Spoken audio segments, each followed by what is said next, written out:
From UFOs to psychic powers and government conspiracies, history is riddled with unexplained events. You can turn back now or learn the stuff they don't want you to know.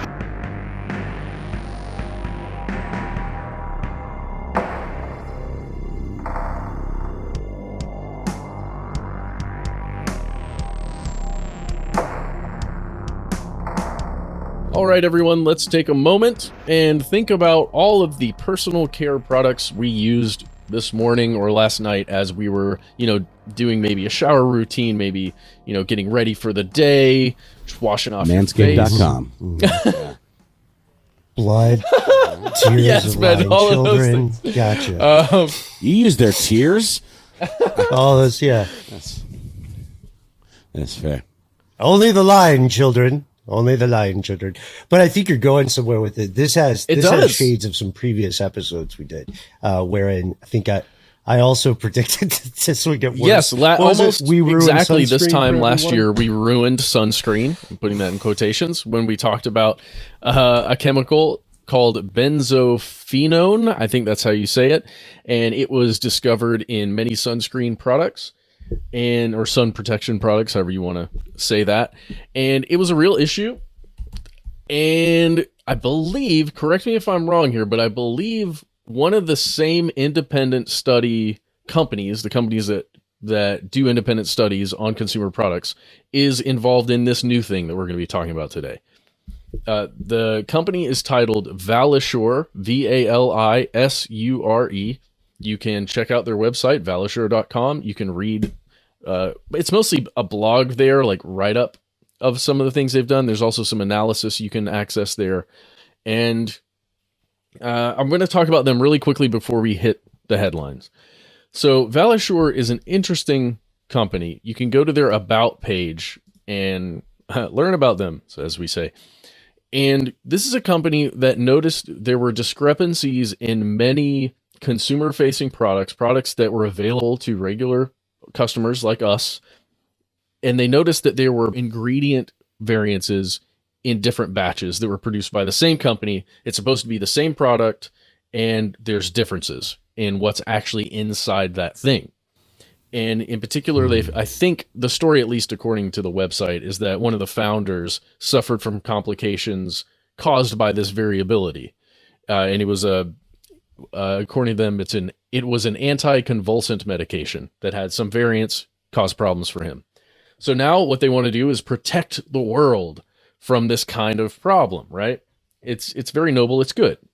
You don't have to fully buy into the story of the company to know that the research they're conducting is important, because they are finding that this kind of variance is widespread.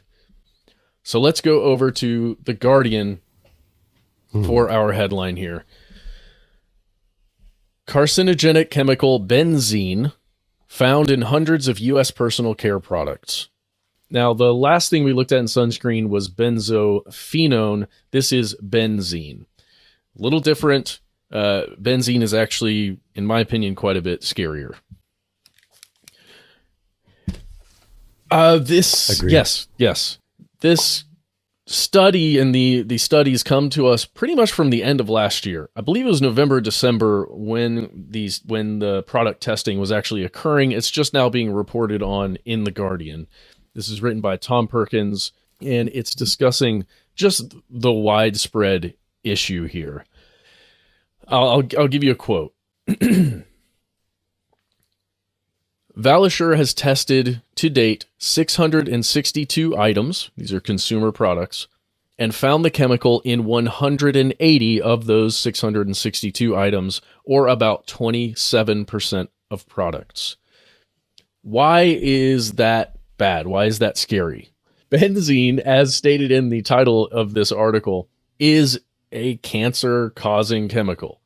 It causes leukemia, which means cancer of the blood-producing cells, the stuff that actually makes the white blood cells in your body. And there are many different kinds of leukemia, where different types of blood cells, different types of blood-producing cells are affected. It is very, very dangerous, and it has been banned, by the way, by the FDA as of, I think 40 years ago, maybe even longer than that, 45 years ago. the United States, through the Food and Drug Administration, banned benzene as an ingredient. As an ingredient, so something you would actually read on a label. But what they didn't ban is the use of benzene in the production of other chemicals and other substances, which would then be used as an ingredient. And that's where we have our problem. Yeah, it's kind of like, just for a comparison, to get past maybe some of the chemistry weeds here, it's kind of like how if someone had an allergy to tree nuts, they couldn't eat stuff that had tree nuts as an ingredient, but they could still encounter dangerous health impacts and have, severe allergic reactions if they ate something that was in the same area of a factory where tree nuts were processed, which is why you have that label warning people about a product now. And you only have that label because something went wrong. So This is like another example of how this kind of contamination can occur, not necessarily due to purposely sinister or nefarious actions on the part of producers, but almost certainly due to negligence. And that's being very fair. I would say that's being very fair, Matt. I think that is being fair. And to my mind, Ben, this would be as if someone with a peanut allergy purchased something like fried corn, some kind of fried corn thing, and it was fried in peanut oil. But it doesn't mention that, oh, by the way, it was fried in peanut oil.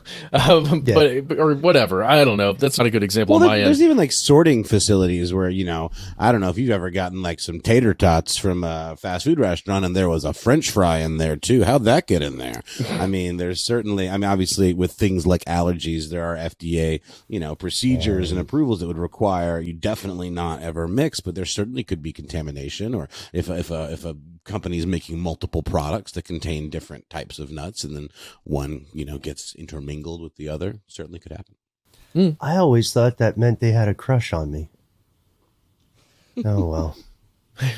All right. Live and learn. So look, live and learn. Look, you guys, this is the last important thing to know. I was asking you about your products that you use to get ready in the morning, because I'm going to give you a list here from the Guardian article of companies and brands that have, they've voluntarily recalled a bunch of their stuff.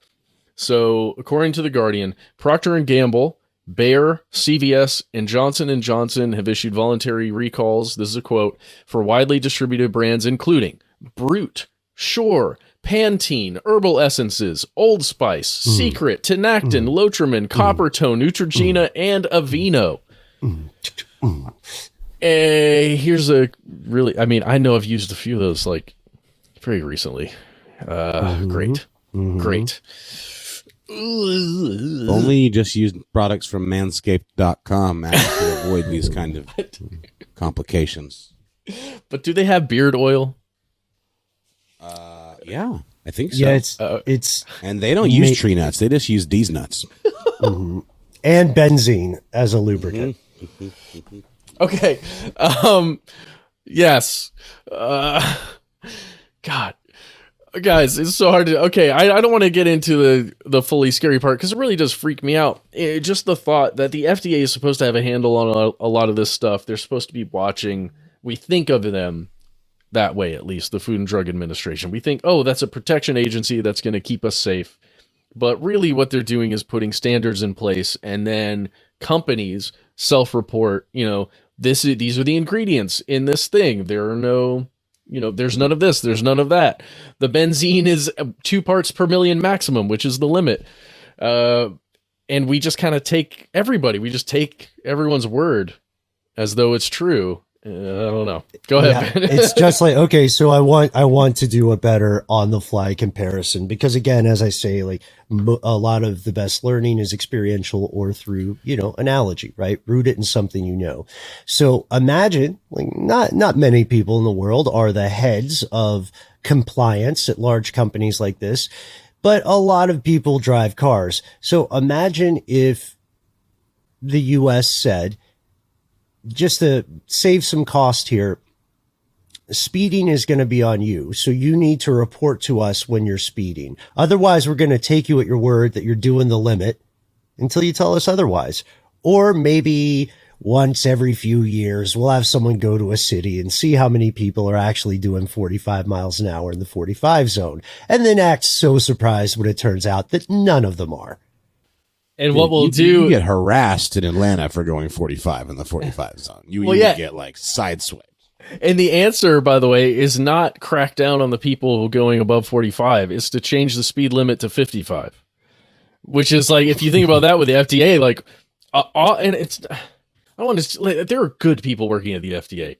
No, look, I know you're out there. I know you're trying to do your job.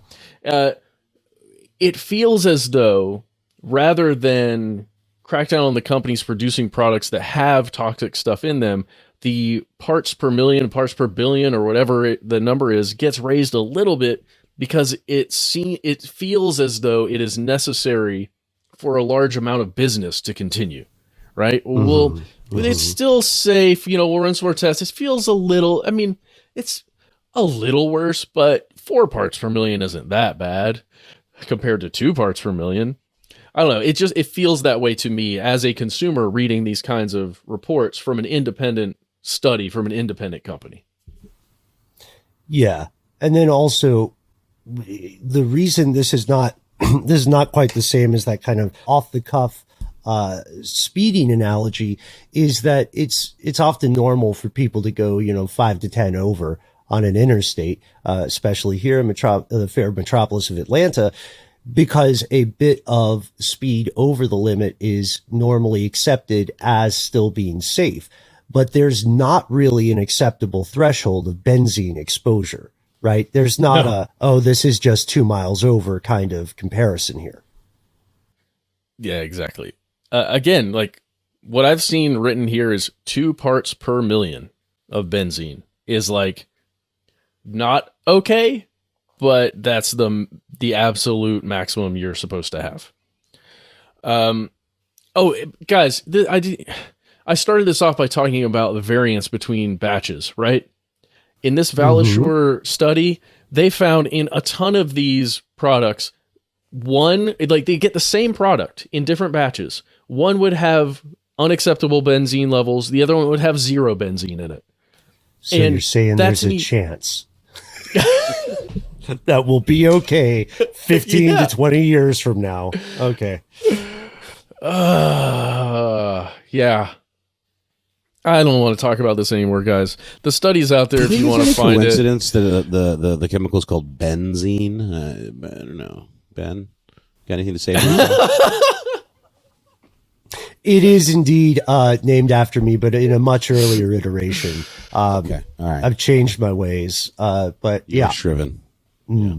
So I'm not joking about the cancer thing too. That's the most dangerous part about this is that the long-term, like asbestos and mesothelioma, the long-term effects can lag for decades before they become apparent. So yeah, this is not, oh boy.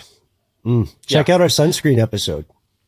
Check that one out. There's many aerosolized body sprays were affected or were at least found by the same company to have issues with benzene.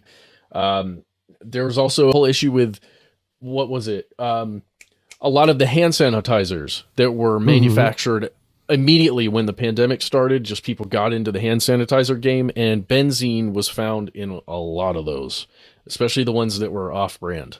So just beware of that.